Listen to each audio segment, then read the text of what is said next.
isi tiri kutaura tiri kuno South Africa semayuthi tatambura mhuri yeZimbabwe.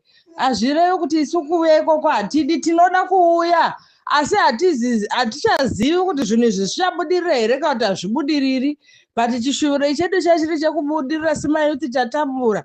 Kuno kuSouth Africa unotonzwa kuchinzi next door yavurawa. Munhu atiri kuvurawa semapete kunoko. Hatina kana kugara zvakanaka, hana inenge ichingorova. Ukaona maporisa omanya ukatiza wakadai kuti udzoke kumusha ikoko hazvisi kana kumboita. Kumusha ikoko izhara yoga yoga tochatorerama sei. Tiri kuti pamberi vageza fambai nayo nyaya iyi ende musadzokera sure. Mayuthi budai makawanda.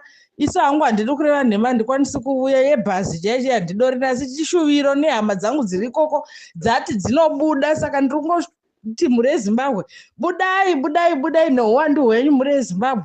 Hondo iyi ndeyedu, Mnangagwa anofanira kuenda. Mnangagwa naChivayo ngavainde. Hatichavadi muZimbabwe, hatichambovada, hativadi zvachose. Mai vangu muOvheta havana kana chavakawana, havana kana vakagwa hondo, havana kana chavainacho nenyaya yake yeyu Mnangagwa iyeyu. Mnangagwa ngaainde, Auxilia ifa. Vageza, Mwari akutungamirirei. Ndimwe matumwa naJehovha kununura vanhu veZimbabwe. Tinokukudzai, tinokuishuvirai zvakanaka zvose kuti dei Mwari vakutungamirirai sokukutumai kwavaita.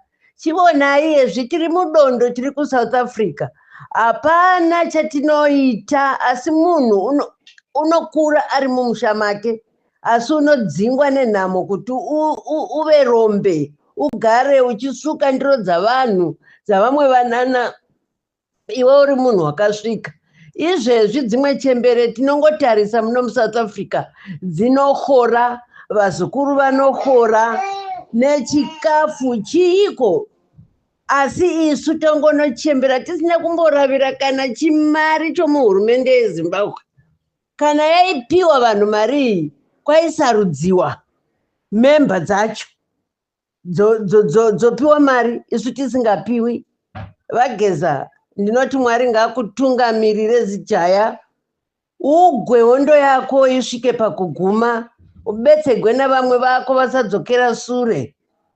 Mwari ngaakudzwe, tungamiridzwai naMwari. Vageza, nokunamatirirai, Mwari akuindisei kwakanaka muchipedza hondo dzenyu. Mwari akudzwe.